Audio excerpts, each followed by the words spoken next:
All right, so what we're looking at here is the Ural.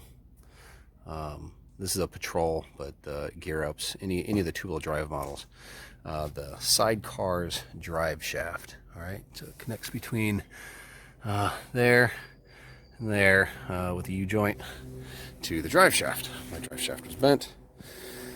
Bent here. It looks like what had happened is the drive shafts that they use, they're a little bit wider than the fittings on the ends here, on the yokes, so they machine them down. This guy apparently fell asleep while he was machined it about 2.5, 3 inches further than it needed to go, causing a long, narrow spot. And I keep warping my drive shaft there every time I put it in two-wheel drive. It doesn't matter if it's mud, doesn't matter if it's deep snow.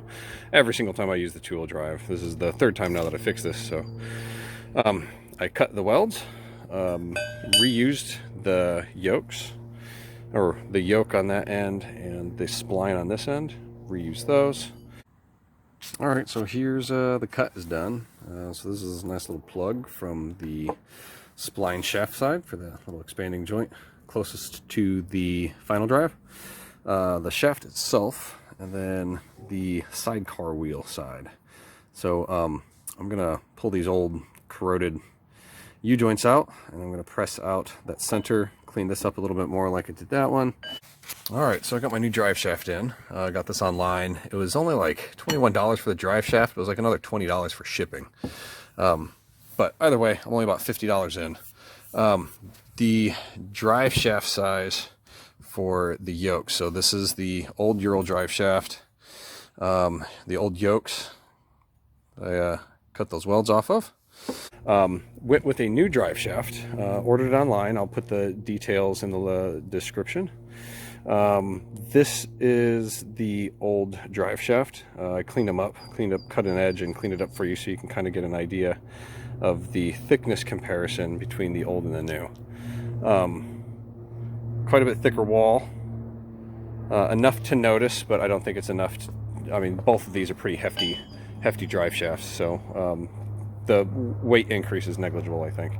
I ended up not lathing this down. My original plan was to lathe this down, but what I ended up doing is rolling the bar and using an angle grinder with a flapper wheel, slowly taking out little by little, as I rolled it, and then lapped it like you would a gun barrel with sandpaper around it.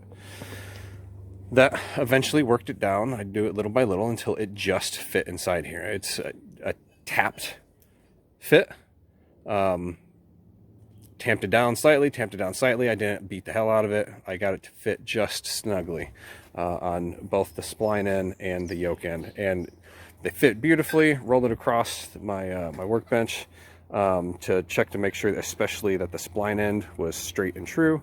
And it's true enough for a Ural. So I'm going to put all this back together, get the new U-joints in there, and we'll see how this goes. All right, so here's the finished product, all painted. Let me get this in there, and the big test is going to be how it looks on the final drive and sidecar wheel when it's rolling. And that's when the true balance test is going to be.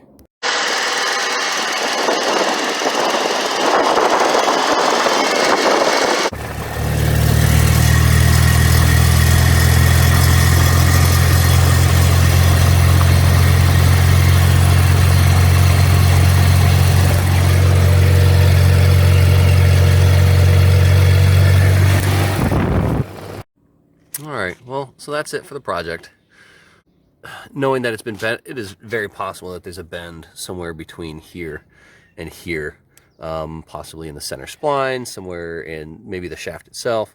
All of the wobble that I saw and felt during the driving tests and stuff with it, caught on video and all that, wasn't too much wobble down on this end at all. It definitely appeared that most of it was coming from the center, right in here. So it could be from this end. It could be because I was only able to actually plug in the drive shaft about an inch and a quarter, which was significantly less than that. That was like an inch and 3/4, almost 2 inches on this side that I can plug it in. So that side I'm really confident and feeling really good about that. This one, I'm not worried about the weld, but there is somewhere in here, there's a little bit of an alignment issue.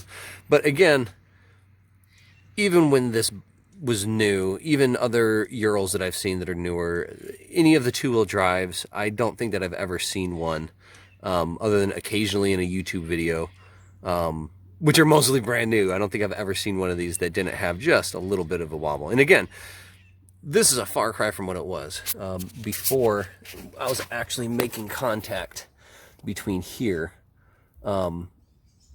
whenever I had an empty sidecar. So the other bent drive shaft was a far cry from this. This just has a tiny little bit of a noticeable wiggle to it. But for about $45 all said and done, I'm pretty happy with this.